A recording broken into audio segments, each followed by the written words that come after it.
Adjective small versus short while describing length, i.e. small length or short length. I am confused about the adjectives small and short when they are used to describe length and length scales. I think that the line is short and the line is of small length are correct, and the line is of short length is incorrect, as short already implies length, and since a line is a one-dimensional object that has only a length attribute, i.e. width and height are 0, so short length is redundant. Is this correct? I would appreciate a reference to some authoritative source that talks about this difference.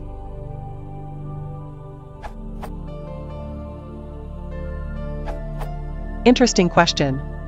Here is my technical point of view. Remind yourself that length is a property, just as weight, temperature, price, size, volume, terminal resistance, magnetic permeability, etc. Generally, we use the words low and high to provide an indication of their value. Here are some examples.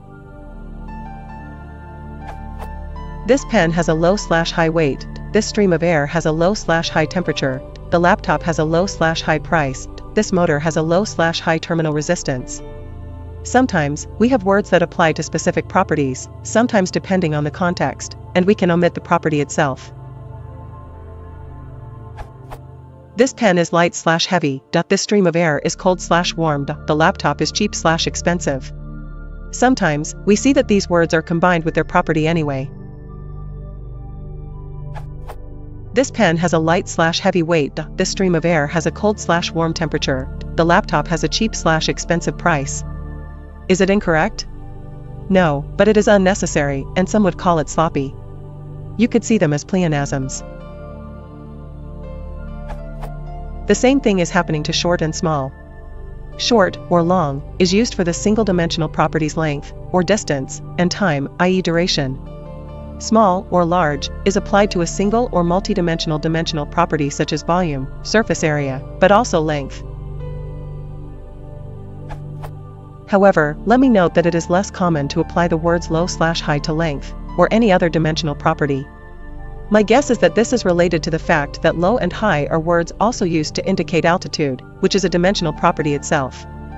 As such, it may lead to confusion if high or low are combined with another type of dimensional property, such as length, size, or distance. It's better to stick with short and long, or if you want, short length and long length. Once again, the latter is not necessary, but not incorrect either. In fact, since short and long can also be applied to duration, the word length can be added for clarification, although, I would guess that the meaning of the word should mostly be obvious from the context.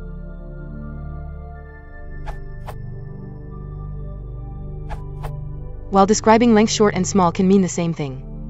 A sawed-off shotgun is just a shotgun with a small barrel. A sawed-off shotgun is just a shotgun with a short barrel. However, if not constrained to length, small can describe any dimension while short is always restricted to a description of length or duration. This can prevent ambiguity. Describing the shotgun's barrel as having a small length would be correct. Describing the shotgun's barrel as having a short length would be correct, though redundant. Describing the shotgun's barrel as being short would be correct. The dictionary definitions provide an authoritative answer to this extent. Short is defined in terms of length, while small is defined in terms of dimensions, plural. So you are correct that short length would be redundant. Generally speaking, I can imagine a dressmaker referring to a short length for pants or a dress. But of small length is not quite right either, because small really needs to refer to more than one dimension.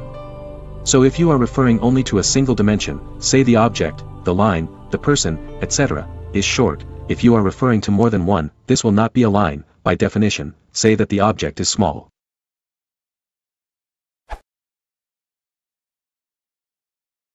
Is what is the